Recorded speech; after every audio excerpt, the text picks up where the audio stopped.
പരിശ്രമങ്ങളാണ് നേട്ടങ്ങൾ നേടിയെടുക്കാൻ നമ്മളെ പ്രാപ്തരാക്കുന്നത്. വിജയത്തിന് ഭാഗ്യത്തെ ആശ്രയിക്കുന്നതിലും പരാജയത്തിന് ഭാഗ്യത്തെ കുറ്റപ്പെടുത്തുന്നതിലും യാതൊരു അർത്ഥവുമില്ല.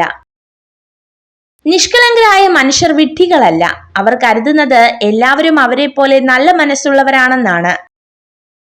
1000 തിരികൾ ഒരുമിച്ച് തെളിച്ചാലും ആഗ്രഹിച്ചത് തെളിഞ്ഞില്ലെങ്കിൽ അതൊരു ഇരുട്ട് തന്നെയാണ്, മനസ്സിലും ജീവിതത്തിലും. ആദ്യമായി നമ്മൾ തിരിച്ചറിയേണ്ടത് സ്വന്തം ദൗർബല്യങ്ങളാണ്. എങ്കിലേ നമുക്ക് നമ്മുടെ പരിമിതികളെ മറികടക്കാൻ കഴിയൂ.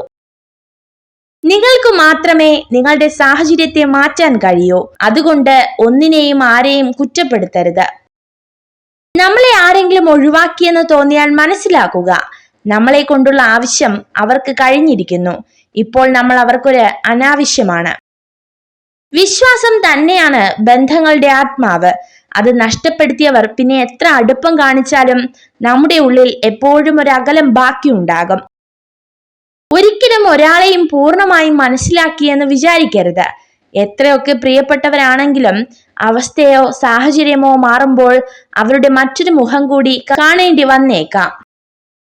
ഒരുപാട് സംസാരിക്കുക, ഒരുപാട് ചിരിക്കുക, സങ്കടം വന്നാൽ കരയുക. കാരണം ഇത് ജീവിതമാണ്, നാടകമല്ല.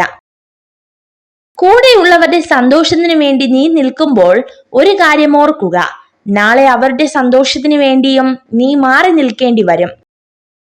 മുഖങ്ങൾക്കിടയിലുള്ള മുഖംമൂടികൾ തിരിച്ചറിഞ്ഞിട്ടും അറിയാത്ത ഭാവത്തിൽ ഒരു പുഞ്ചിരിയോടെ നിൽക്കാൻ കഴിയുന്നുണ്ടെങ്കിൽ അത് നിന്റെ വിജയമാണ്.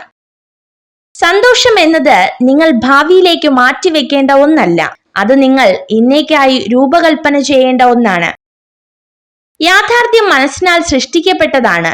നമ്മുടെ മനസ്സ് മാറ്റുന്നതിലൂടെ നമുക്ക് നമ്മുടെ യാഥാർത്ഥ്യത്തെ മാറ്റാൻ കഴിയും. എല്ലാം നഷ്ടപ്പെടുന്നത് അവസാനമല്ല, വരുന്നത് നിങ്ങൾ ഒരിക്കലും കണ്ടിട്ടില്ലാത്ത ഒരു മഹത് യുഗത്തിന്റെ തുടക്കമായേക്കാം. പുറമേ നിന്ന് വിലയിരുത്താൻ വളരെ എളുപ്പമാണ്, പക്ഷേ ചില വേദനകളുടെ ആഴം അത് അനുഭവിച്ചറിഞ്ഞവരുടേത് മാത്രമാണ്. കൂടുതൽ ആൾക്കാരും തങ്ങൾ സന്തോഷവാന്മാരാണ് എന്നതിനേക്കാൾ തങ്ങൾ ദയനീയരാണ് എന്ന് വിശ്വസിക്കാനാണ് ഇഷ്ടപ്പെടുന്നത്.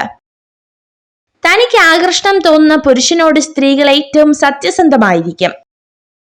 ഒരു കാര്യത്തിനായി നിങ്ങൾ എത്രത്തോളം കഠിനാധ്വാനം ചെയ്യുന്നുവോ അത്രത്തോളം ആത്മസംതൃപ്തി അത് നേടിയെടുക്കുമ്പോഴും നിങ്ങൾക്ക് അനുഭവപ്പെടും. നിങ്ങൾ ഈ വീഡിയോ കണ്ടതിന് നന്ദി. ഇതുപോലുള്ള കൂടുതൽ വീഡിയോകൾക്കായി ചാനൽ സബ്സ്ക്രൈബ് ചെയ്യൂ.